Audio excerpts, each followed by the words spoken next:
हनुमान जी है श्री राम को सबसे प्यारे, वो तो है भक्तों में सबसे न्यारे। पल भर में उन्होंने लंका को जलाया, श्री राम जी को माता सीता से मिलवाया। हे महावीर महावीर करो कल्याण, हम आए हैं तोहरे धाम। दोस्तों, आज का ये अनुभव निसी डाक का है। निसी डाक या निसी डाक एक बंगाली शब्द है जिसका मतलब होता है कि अंधेरे में पुकारना। आपने छलावे के बारे में तो जरूर सुना होगा।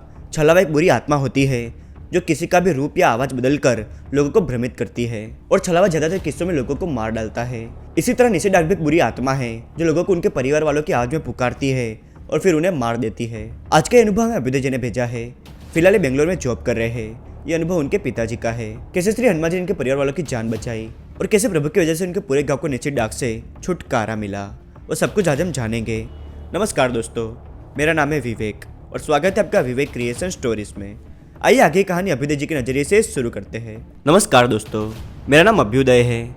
ये अनुभव तब का है जब मेरा जन्म भी नहीं हुआ था।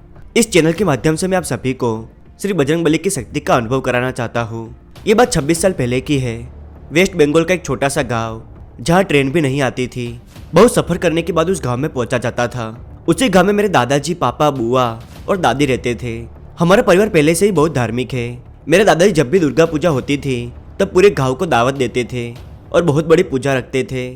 फिर एक दिन पता नहीं क्या हुआ, गांव में जगह जगह पर तंत्र किया हुआ था और सभी रास्तों पर जानवरों की बलि दी हुई थी। कहते हैं कि निसी डाक को बुलाने का ये बहुत ही अच्छा साधन है।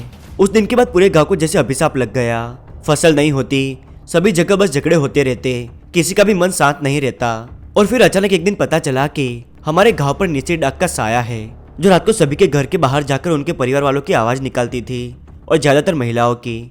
और उसकी आवाज में ऐसा आकर्षण होता कि कोई भी खुद को नहीं रोक पाता और दरवाजा खोल देता और दरवाजा खोलते उसकी मौत हो जाती। पहले लगा कि ये बस अफवाह है, परंतु धीरे धीरे घटना बढ़ने लगी। पूरे गांव ने बहुत से तरीके अपनाए जिससे इस मुसीबत से छुटकारा मिल सके, पर कोई फर्क नहीं पड़ता।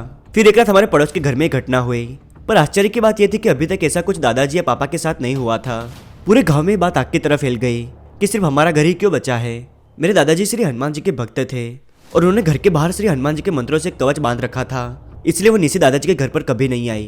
दादाजी को जब इस बात का अंदाजा हुआ तो उन्होंने सभा बुलाई और ये बात रखी। दादाजी ने खुद श्री हनुमान जी के मंत्रों का उच्चारण कर बहुत सारे कवच बनाए और उसे सभी के घरों के दरवाजे पर बंधवा दिया। और चमत्कार यह था कि उस दिन के बाद गाँव में किसी को भी निसी की आवाज सुनाई नहीं दी। लेकिन एक और बहुत बड़ी समस्या उपस्थित हो गई।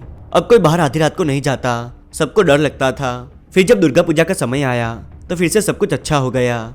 लेकिन दुर्गा पूजा के करीबन 1 महीने बाद दादाजी ने सपने में देखा कि दूसरे गांव का कोई व्यक्ति आकर हमारे गांव में ये सब कुछ कर रहा है। और दादाजी ने उसी सपने में देखा कि वो श्री हनुमान जी का हवन कर रहे हैं। उन्होंने सपना पूरे गाँव को सुनाया तो सभी गाँव वालों ने प्रभु का हवन कराने का संकल्प लिया।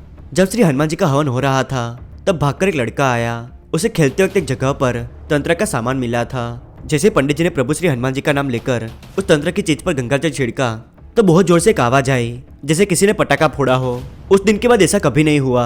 कई लोग कहते हैं कि हमें ऐसी बातों पर विश्वास नहीं होता, लेकिन हम तो ये भी नहीं जानते कि आज हम जिएंगे या नहीं। इसलिए कभी भी बिना समझे किसी का मजाक नहीं बनाना चाहिए।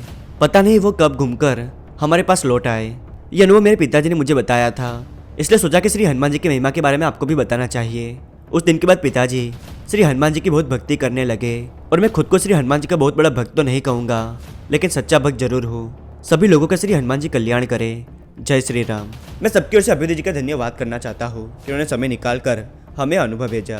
अगर आपको प्रभु का अनुभव पसंद आया हो तो इस वीडियो को लाइक कर दीजिए और चैनल पर नए हो तो सब्सक्राइब जरूर कीजिएगा ताकि प्रभु के ऐसे नए अनुभव आप सभी तक सबसे पहले पहुँच सके। ये है वो कमेंट्स जो मुझे बहुत अच्छे लगे। ऐसे ही अपना साथ बनाए रखिएगा। हो सके तो इस वीडियो को अपने परिवार वालों और दोस्तों के साथ जरूर शेयर कीजिएगा ताकि प्रभु की महिमा के बारे में सबको पता चल सके। इंस्टाग्राम पर फॉलो करना चाहे तो डिस्क्रिप्शन में लिंक दिया है। मिलते अगले वीडियो में नई कहानी के साथ, तब तक के लिए धन्यवाद। जय बालाजी महाराज। जय हनुमान, जय हनुमान, जय हनुमान।